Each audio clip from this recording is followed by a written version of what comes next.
Hey up folks, you're back again. Listen, I've got a bit of a disclaimer. This episode, it's a little bit wagony. So if you've got an unhealthy fear of rectangular shaped railway wagons, turn off now. Right, this is a Bachmann OCA wagon. I've got a few on my layout and they're about 30 quid now, I think, in shops. This is also a Bachmann OCA wagon. And as you can see, it's a different colour to the other one, but it's basically the same wagon. This is a real OCA wagon, what I've got a photo of, and as you can see, it's absolutely battered. And this next one's also an OCA wagon, and as you can see, this one's absolutely battered as well. And a fun fact is, I don't seem to be able to find a decent picture of an OCA wagon that doesn't look battered. Anyway, get back to the story. Other day, lad of man bet me that he could make an OCA wagon on my 3D printer, and it'll be as good as them Bachmann. And I said he was being stupid, and I basically bet him that if I were wrong, I'd basically drive some wagons down the road using a Austin Metro. And as you can see, Metro's all connected up, and I've actually tried driving it, but I've blown engine and gearbox. So yeah, it looks like you were right. But even worse, what is this? You don't use track rubbers, 00 Dave, do you? Of course I use track rubbers. I don't get monkeys. I know there's dangers about them, but there's dangers about everything. Anyway, just to show you and remind you that I've got a couple of OCA wagons, here they are. This one's got this nice fancy load in it, and as you can see, it's squeaky clean. I've not weathered this one. And then there's one behind it that I did absolutely battered and at the end of its life. And I really like it, and I've had a few positive comments about this one. So I've never put any load in it, I just run it round like an empty battered wagon. I quite like it. I don't know how I did it, so please don't ask, because I simply can't remember it. We're all making it up as I went along. But yeah, it looks alright, and it looks really, really rusty. And it's quite realistic looking rust as well. And if you look close to OCA badge on it, you'll see one of Percy's cat hairs. It's not a mistake on model or a scratch, it's a cat hair. They get everywhere. I've probably brought it up, and I think that's an eyelash as well, because I probably blinked on it. But anyway, just do a bit of a close-up for you, so you can see what we're playing at. And then we'll get on with talking about what we've been doing. And these form a rake of quite a long rake actually, but mainly they're OBA wagons, which are mainly made out of wood, whereas these, I think these are metal sides and just timber base. But as you can see, this one's been running this building supplies for a while, and a couple of sleepers randomly in end. And yeah, it looks alright. I like them. I bought them used on eBay when I first started. I probably got about 9 in a rake, and I paid about 120 quid, which now seems an absolute bargain. At the time, I'd not really spent any decent money on railway stuff, and I half crapped my pants when I paid that, but it all came good. Once you realise it's all mega money, you just kind of calm down, don't you? Anyway, first things first, look, we printed the main body using resin printer. It's a budget printer. I think it's a budget printer. We're about 190 odd quid for a basic printer, and it's done a decent job of that. I'll do a bit of a close-up. It's a resin printer, as you can see. It's got a bit of a wavy line there. I think I'd not mixed resin properly. It's absolutely solid though, and it'll paint up all right. And as you can see, details are quite decent. It comes on this frame just to help it print and all that scrap, but I think what I'm going to do with that is I'm going to paint it up like rusty metal and use it as like scrap loads. So anyway, I thought I'd do a bit of this time-lapse because I think some of you like it. So basically, you trim it out using these little cutters. You can snap it off with your fingers as well if you want, but sometimes if you get heavy-handed like me, sometimes it breaks. So once you take frame off, you're left with this, and that top piece, what's all like a mesh across, what that is, that's just to stop it warping as it's printing. You know, all this here. So that just needs removing as well. So basically, I just get a little push bit. It feels a bit of resistance, so I thought I'll get cutters out and I'll get a snip. So as you can see, I'm snipping away like an absolute lunatic barber. And I've done it, but as you can see, it's got a little bit of ridges where you can't see because I've turned it wrong way. But when I turn it back, you see them little ridges. So we sort them out. It adds a couple of minutes, but it really is only a couple of minutes. You can see timber base look, details of that, and it's all quite a good print, I think. I'm well happy with that. So get a bit of wet and dry, and I'll stick it on it and get a bit of rubber-dub-dub. And that basically sorts it pretty much straight away. I do it on the side, a bit of a rubber-dub-dub, and we're all good. Anyway, for my birthday, my brother-in-law bought me this bachmann toolkit, and it came with this fancy file. So I thought, even though I don't really need to use this fancy file, I'm going to use it, because why not? So I get fancy file, and I starts doing a bit of fancy filing, and yeah, it takes forever doing it with that. But it were nice, but then I just ended up reverting to sandpaper after a few minutes, because I kind of got a bit bored. So I get my sandpaper, I rub it up and down sides, and I rub it up and down other sides. Now, I'm not going to lie to you, my missus got a bit mad with me at this point, because I'm just upstairs doing this in loft. And I thought I'm just singing a bit of a song, so I'm just singing, rubbing it up and down. Anyway, she's wondering what I'm doing, and she thinks I'm having some kind of pleasurable exercise. I weren't, I was just rubbing it up and down, getting it nice and smooth, but she didn't appreciate it. She thought I was some kind of pervert. Anyway, a couple of hours later, after she calmed down, I carried on rubbing it up and down, and then it were all good. And then I started doing it a little bit left and right, look, because what I thought if I do it this way is it's going to, if anything, it's just going to have a few scratches, like horizontal scratches, and it's going to just like grains in wood. Next thing, I gets a bit of this Vallejo primer, and I smashes it to bits with some primer in airbrush, and look at state at pool table. Honestly, it's just next level bad, that. But anyway, I put a few drips in. I think I put 10 drips in. If you want to count them, please feel free. I prefer drip counters to rivet counters. I just prefer them as people. Anyway, look, I've got it on a bit of speedy now, look, because I thought, who wants to watch me spray this for like 2 minutes going round and round and round? So, as you can see, I just keep spraying it like an absolute maniac till it's got a little bit of a coating on it, and then it looked like this, and it will, as you can see, it brings, it just pops, doesn't it? It's just like a sexy lady's face. So I spin it round now, and I get a blast on inside as well, because we need to get some primer. It needs priming, and that's basically what we're doing. Now, if you can guess what's coming next, in next second you win a prize. You did not know that that were a big, giant bottle of Vallejo Model Air, did you? Look at the size of that. Absolutely massive. So what I thought I'd do, for no particular reason, I thought I'd do it yellow, a bit like them Network Rail jobbies. Network Rail probably never made these, and probably some of you is going to say they never made OCA wagons, Network Rail, blah, blah, blah, blah, blah. I couldn't give a monkeys, because at Liberty Junction, Network Rail actually do run this colour scheme on OBA wagons and OCA wagons, so you can't win that one. The only thing I've done with this one, because I was so giddy, I primers it grey and then I goes on to yellow, and I forgot I wanted to do a coat of white underneath to make it a bit more brighter and make it pop a little bit more. So basically, you can't tell, but that's what I did. I then bought these astronomically priced wheels at Donny Model Show, but I fully forgot to film myself printing and painting that base, so unfortunately I've missed that bit. But I put them expensive as can be wheels on.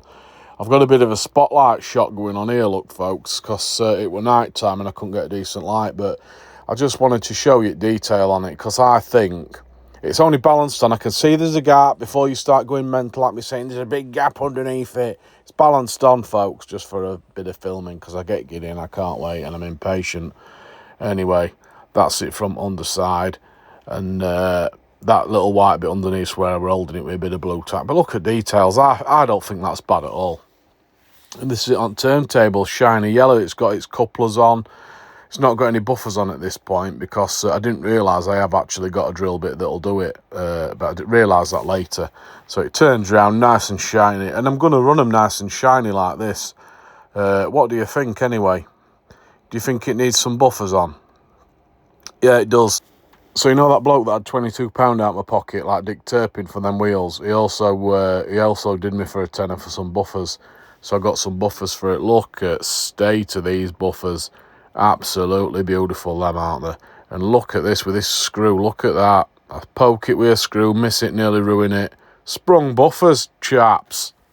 So because I'm running it squeaky clean and shiny, I thought I'd just give these look. See how I've done that little bit of white there? Look at that beautiful magic trick, that, ain't it? Anyway, I goes to bed that night and it starts slinging it down on Liberty Junction, and I'd left it out next to the depot, so I hope it survives. Do you hope it does too? I do too.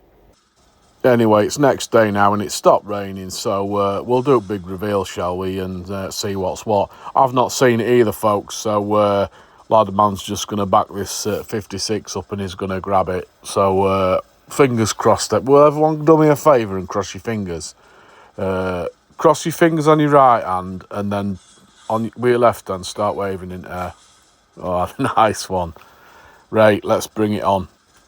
I'm nervous, folks. Are you nervous? I can see you're nervous. I can even sense it. Right, I'll give you a bit of costings. It's only rough because I can't particularly remember, but then body tops, I think they cost about 70 American cents because it does it in American money, so it's about 65p. And then base costs about £1 because I don't know why. You'd think it'd be the other way around, but that's what it tells me. So they're about £1.50 to £2, no more than £2. And then you add wheels, I paid madman money, and you add buffers, and again I paid madman money. But look at this. Oh, look at the state of it. It's absolutely ruined front rain. Look, it's rusted. They're no good, folks. You can't print your own wagons off. That's the answer, because basically they can't take a bit of rain. And I think someone's been working this, hasn't they? That's not brand new. There's no way that's brand new. It's been knackered, that. Who's done this? I tell you what, though, it's not half bad, is it? If you look at it next to a bachmann, look. And then you look at, we'll call that one ladderman. So ladderman one, and then bachmann one. I don't think there's that much in it, you know. Let's do a bit of zoom here. Let's do a bit of zoom in. Oh, look at that zoomed in. I've weathered them. I've weathered that bottom. It's supposed to be dirt, it's called. It looks bloody orange. I'm going to have to go over that with a brown, because that looks like it's been dipped in some kind of orange soup, doesn't it? But we'll fix that. It's only in this light. This camera making it look worse, but I'm not prepared for it to look like that, so we'll fix that. Don't worry. Don't panic, folks. But look, even this underneath detail, it's all right. I've rusted it up a bit. I've done all kinds of bits and bobs of nonsense. A few washers, a bit of airbrushing, a bit of weathering powder. I just went a bit like a madman. What I've decided with these is, them bodies are that cheap, you can just absolutely crack on and practice on them. So that's what I'm going to do. So I've done a few different ones. I'll show you, because I've done 3. This is basically that one. What I've done, what's just on layout. This is as it were in room. So there's a bit of a close-up. You can see what's what. And then from top, look, it's all grotty inside and mucky and crappy. And a little bit rusty as well. And then, that's basically that one. This is how I did it. I thought if I put this at the beginning, it's going to spoil my little pretend it's rusted in rain joke. So I basically detailed all this with this fancy brush of my missus's, what's meant to be for nails, but it does these little detail bits quite good. I thought I'll add a bit of white, I'll add a bit of rusty bits, and then I've weathered over it all, and you can't pretty much tell I've done any of that, because colour I used literally just destroyed it all. So yeah, I need to go back over that. What do you think to this camera angle? Is it acceptable? It's kind of... I've always struggled trying to film any weathering stuff, but I thought I'll just kind of show you. I've never used this little device of my missus for weathering trains before. I've used it for painting some of my figures, but I just thought I'll do a couple of dots of rusty colour on it, and then I'll dry brush it, see what that looks like, and I'm just absolutely making it up as I'm going along. I promise you, I'm making it up as I'm going along. I get this big fat brush it down, and I think, it don't look too great, so I go sideways on it, and then as you can see, I start going a little bit like a maniac, going really quick. Add a bit more, rub a bit more, and then I start giving it some washers. This is just like a really watered down brown, because I thought it needed a bit more. And the intention will then to just, after I've done all this bit, is to just get a little blast over it to airbrush. And to be fair, when you're doing a mucky and grotty like this, you can't really get it wrong, because you just do it, and if it looks crap, you just go over it a bit more, or you take a bit off with some thinners, and it kind of just comes good. I just dot in that wash everywhere just to get a bit of colour, because I don't want any plasticky, I don't want it to look plasticky, even though it's resin, so it's not plastic. But yeah, I've done one side. Originally I did one side. I thought I'll do one side cleaner than other, so one side is actually half clean, and then the other side I'm going to have a little bit of rust on ends like that, but then the other side is that rusty one that I've shown you. So I can run it one way around and it look half clean, other way around look battered, and you know I do that. I'll do it on a few of my locos and a few of my wagons as well. So just going back to this original one that's like a white with a yellow stripe, I thought I'd do one of them as well. And I've just done a bit of an experiment with airbrush. I don't know if this is finished or not, but you'll have to let us know what you think to that. It's 3 different colours on airbrush. I thought I'd do it. And then this is other side, so this is more weathering powders with washing and streaking. I don't even know what I think to that myself, but let us know what you think. That's inside of it. I've done it so it's absolutely battered looking.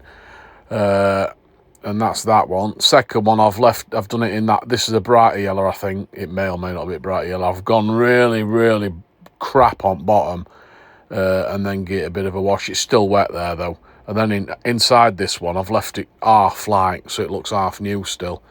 So I just thought I'd have one where it looks like it's had a right mucky day, but it's actually in good condition. And then for some reason, that side, I've done both sides mucky. And that's basically because I weren't paying attention, because I definitely didn't mean to do all the way around that same. But who cares, it's all right. I can print another one off, can't I, if I want, and paint it up. And it doesn't need much paint. As you saw, I don't even know if any of you drip counters counted them drips of primer, but it weren't much primer, and it's not much paint at all, to be fair. But yeah, I think it looks all right. And as you can see, it's running round, double slip there. I'm not sure about them bogies. That weathering looks absolutely crazy colour, but we'll fix that. What do you think? Bit of a funny twist here, because Ladderman also bet Wayne Atkinson that if he could build a good wagon, that Wayne had to give him this Loadall 56. What do you reckon, Wayne? Has he succeeded? So realistically, if you went to like a show or something like that and bought some second-hand cheap wheels, you could do it on a budget. I've got spring-loaded buffers, but I don't think they need them. Bachmann ain't got spring-loaded, so it's technically better than Bachmann, because they ain't got spring-loaded buffers. So I could buy some cheap buffers or just 3D print them and do it far cheaper. At the minute, these probably stand me for about a £5 each with wheels and whatnot. But realistically, you could easily make them for £3. Anyway, folks, if you liked it, give us a thumbs up. If you didn't, I don't give monkeys, but give us a thumbs up anyway. Give us a thumbs up to tell me you didn't like it. See you later. Bye.